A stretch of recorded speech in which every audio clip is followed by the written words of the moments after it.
Hey everyone, RemanX here, and we've got some late breaking news. There's an unbeatable defense. Well, or is there? So this video is going to focus on the unbeatable defense and what it looks like and what it's doing to the game. And the next one is going to teach you how to beat it. So hold tight. We're going to get you guys through this. You guys get an idea, but let's talk about it. First things first, the devs set aside some time and developed this Heroes for Hire team and decided they wanted to create the first real high impact defense that was designed so it couldn't be easily one shot. And for the largest part of it, they did. They took two of the most powerful characters ever introduced to the game with some high powered legendary support and his own team. And even then, there's still that resistance chance because of the way they built the squad. Now, realistically, the one thing I don't think they thought about was who this fifth would be. And this is potentially bad for the game because it's going to be hard to overcome. And we're going to talk about this because, well, I want to teach you guys how to do it and hopefully how to overcome it. So let's talk about it. Security. In this room, the opposing team will get defense down. Now, that wouldn't seem like a big deal because in many times, even though we accounted for it as a power level difference, there wasn't a character like Kestrel that exploited characters the way that it did when they have defense down. So we're going to talk about this. Heroes for Hire, Colleen Wing will assist on each character's turn. On that character's turn, if the target has defense down and they made an attack, well, Kestrel will come in and also attack, which means if you have a large Colleen Wing, we're talking 4 red G15 maxed out abilities.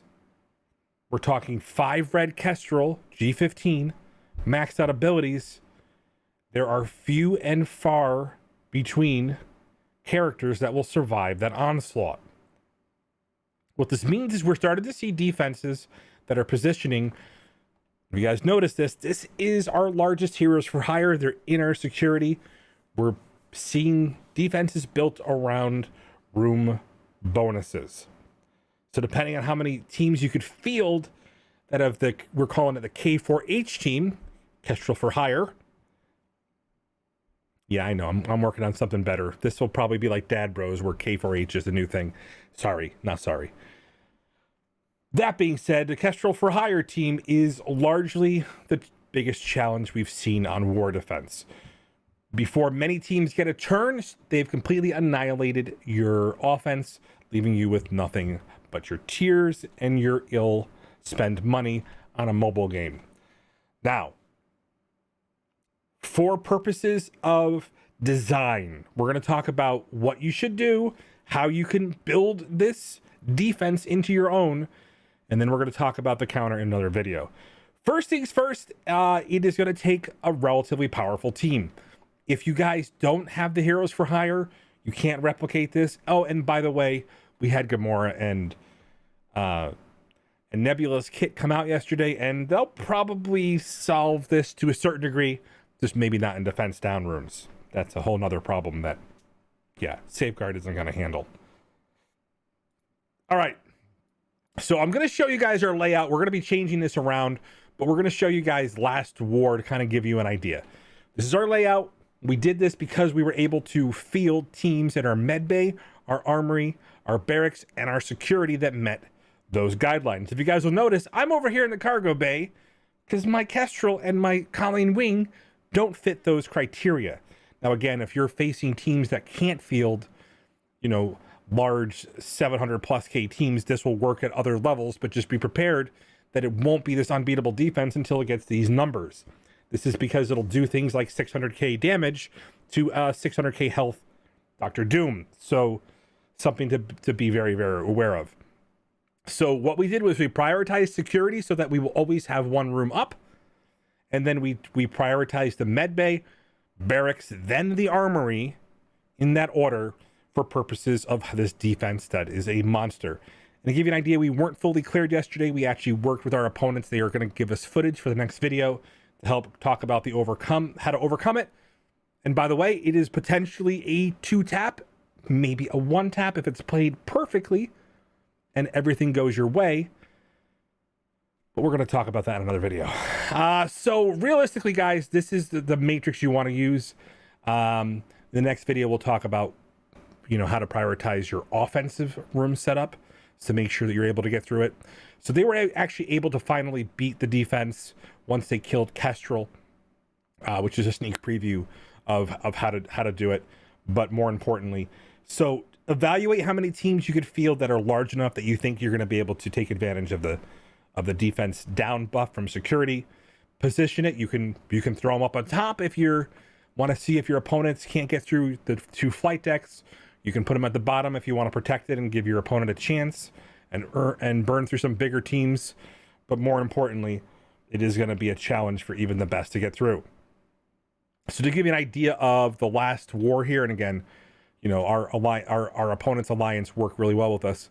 We were able to solve it so that it was actually able to be beaten, but not before many teams came and went into our med bay to get that done. And we left armory up for them and hangar so that they had the best possible way and best possible opportunity to get it down. Obviously, these things aren't going to happen in every war, so it scares me. And the reason why I'm showing you guys this is because I think it was a poor design choice, or it was intentional. But the frustration is real for a lot of alliances, and we wanted to be able to teach you guys how to overcome it and hopefully build wars around it so you weren't surprised by the outcome over here. And so Heroes for Hire are legit. They're literally challenging the best minds in Marvel Strike Force. A lot of us have teamed up to kind of help bring you guys these solutions because, again, if you encounter it, I promise you wars have changed. So let's talk a little bit about the concerns I have. This team is amazing. Heroes for Hire is worth the investment for a Kraken. We're going to get a large return on our war defense. However, the way things are shaping up, the next new team will probably counter this. Even with defense down, if Gamora dies, she clears negative effects from your team, and she will largely, in her empowered state, probably be the character that's being targeted by the onslaught from Heroes for Hire. So just on paper, the fact that Adam Warlock is providing safeguard and then locking in that immunity while these guys take turns, that should tell you something. This team will likely be countered by the next team coming out. But until then, which will probably be, we're forecasting end of June, early July, depending on when these patches come out. Until then, we want to help you figure this out. Whether you want to use this as a defense team or you want to learn the offense team that currently counters them so you don't fall behind in wars. So, again, biggest thing about it is you'll take a look at, I built my defense to kind of favor that, but because I'm not in the security buffed rooms, I have my Kestrel on offense so that I can counter some additional Heroes for Hire if needed.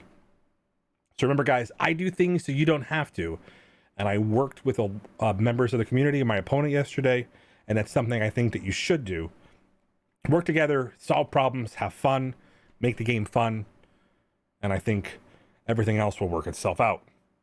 And stay tuned, because the next video is going to showcase how to beat the team. And by the way, it's probably not a one-shot. Be prepared.